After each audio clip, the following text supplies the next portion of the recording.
కరీంనగర్ జిల్లాను అభివృద్ధి చేసిన ఘనత కేంద్ర ప్రభుత్వానికి కేంద్ర మంత్రి బండి సంజయ్ కుమార్ కే దక్కుతుందని నగర మాజీ mayor why Sunil Rao BJP జిల్లా అధ్యక్షుడు గంగడి కృష్ణారెడ్డి అన్నారు.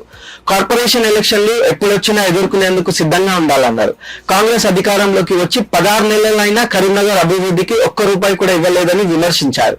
ఈ కార్యక్రమంలో మాజీ మేయర్ డి శంకర్, బాస సత్యనారాయణరావు, గుగ్గిల రమేష్, కోమల, ఆంజనేయులు, బంగారు రాజేంద్ర ప్రసాద్ తదితరులు పాల్గొన్నారు. ఎన్నికలు వచ్చినప్పుడే ఓటర్ లిస్టు చూడడం కాదు, ఎన్నికలు వచ్చినప్పుడే ప్రజల దగ్గరికి వెళ్ళడం కాదు, ఎన్నికలు వచ్చినప్పుడే ప్రజలు పలకరించడం కాదు, ఎన్నికలు ఎప్పుడు వచ్చినా కూడా మన ప్రజల మధ్యలో ఉండాల్సిన అవసరం ఉంది.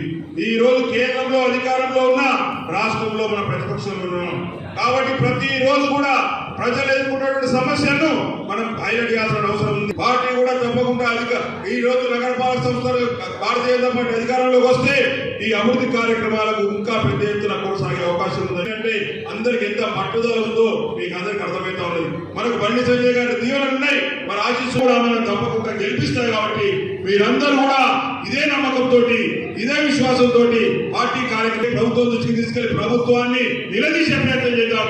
అసమర్థ ప్రభుత్వం కూడా లేదు. ఈ రోజు అధికారంలో 16 మాసాల నుంచి ఉన్నటువంటి కాంగ్రెస్ పార్టీ ఈ రోజు వరకు కరీంనగర్ నగరానికి ₹1 నిధులు కానీ, ఒక రోడ్డు కానీ, ఒక లైట్ కానీ ఏర్పాటు చేసిన పరిస్థితి ఈ రోజు వరకు 16 మాసాలు. మరి స్మార్ట్ సిటీ కింద కేంద్ర ప్రభుత్వం కరీంనగర్ ఉంటుందో మీరే చెప్పాలి. ఇప్పుడు ప్రతి ఒక్కరు కూడా కార్పొరేటర్ గా పోటీ చేయాలనుకున్న వ్యక్తులు కావచ్చు, గతంలో కార్పొరేటర్ గా పనిచేసినటువంటి నాయకులు కావచ్చు, రూపాయల నిధులు పెట్టినా కూడా, ఇంటింటికి తిరిగి ఓటుకు డబ్బులు పంచినా కూడా మరి ఈ రోజు భారతీయ జనతలో రూపాయి పెట్టలేదని, బడ్జెట్ లో రూపాయి పెట్టడం కాదు, పెట్టిన రోజుల్లో ఏ కార్యక్రమాలు చేసి నువ్వు ఎప్పుడు కూడా ఏ కార్యక్రమాలు తీసుకున్నటువంటి నాయకులు